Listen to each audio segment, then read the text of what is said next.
कभी कभी इंसान की सबसे बड़ी गलती उसकी बुराई नहीं होती, बल्कि उसकी हद से ज्यादा मेहरबानी होती है। और आज की ये कहानी शायद आपको लोगों पर दोबारा भरोसा करने से पहले सोचने पर मजबूर कर दे, क्योंकि एक आदमी ने सिर्फ मदद करनी चाहिए थी, मगर उसे अंदाजा भी नहीं था कि उसकी नेकी एक दिन उसके खिलाफ इस्तेमाल होने लगेगी।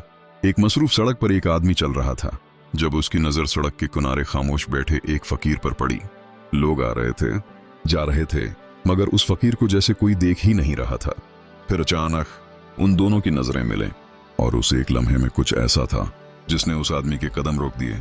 वो आहिस्ता से उसके करीब गया, अपनी जेब में हाथ डाला और नर्म आवाज में बोला, फिक्र मत करो, मैं जितना कर सका तुम्हारी मदद करता रहूंगा।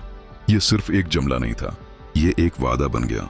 उस महीने जब उसे तनख्वाह मिली, वो दोबारा वापस आया। उसने $200 फकीर के हाथों में रख दिए। फकीर की आंखें हैरत से भर गईं, उसके होंठ कांपने लगे। शुक्रिया साहब, अल्लाह आपको खुश रखे। उस दिन उस आदमी को दिल से सुकून महसूस हुआ। फिर अगला महीना आया, फिर वही $200, फिर दुआएं, फिर मुस्कुराहटें। महीने गुजरते गए, साल गुजरते गए। पूरे 2 साल तक वो आदमी अपना वादा निभाता रहा।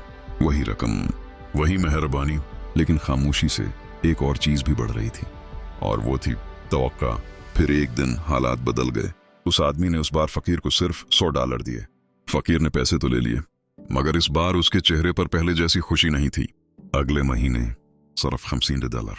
अब ना कोई दुआ थी, ना मुस्कुराहट, सिर्फ खामोशी और नाराजगी। आदमी जैसे ही मुड़ा और चलने लगा, पीछे से आवाज आई, साहब।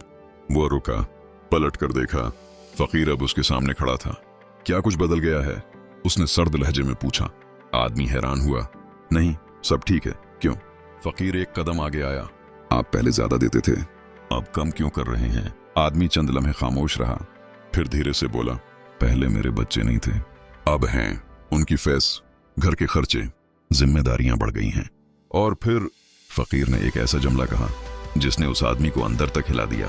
फकीर बोला, 1 मिनट, क्या आप मेरे पैसों से अपने बच्चों को पाल रहे हैं? उस लम्हे वक्त जैसे रख गया। आदमी खामोश खड़ा था, क्योंकि उसे एहसास हो गया था कि उसकी मेहरबानी अब किसी की आदत बन चुकी थी। जो कभी एहसान था, अब हक महसूस होने लगा था। और सबसे दर्दनाक हकीकत, फकीर ये भूल चुका था कि ये सब कभी उसका था ही नहीं। नफ्सियात में उसे एंटाइटलमेंट इफेक्ट कहा जाता है। जब आप लोगों को बार बार देते रहते हैं बगैर किसी हद के, तो अक्सर लोग शुक्रगुजार नहीं रहते, वो उसके आदी हो जाते हैं। और जब मेहरबानी आदत बन जाए, तो लोग उसे अपना हक समझने लगते हैं। लोगों की मदद जरूर करें, मगर अपनी हदें कभी मत भूलें, क्योंकि जिस दिन आपकी मेहरबानी किसी की तवक्का बन जाए, उस दिन आपकी कदर बदलना शुरू हो जाती है।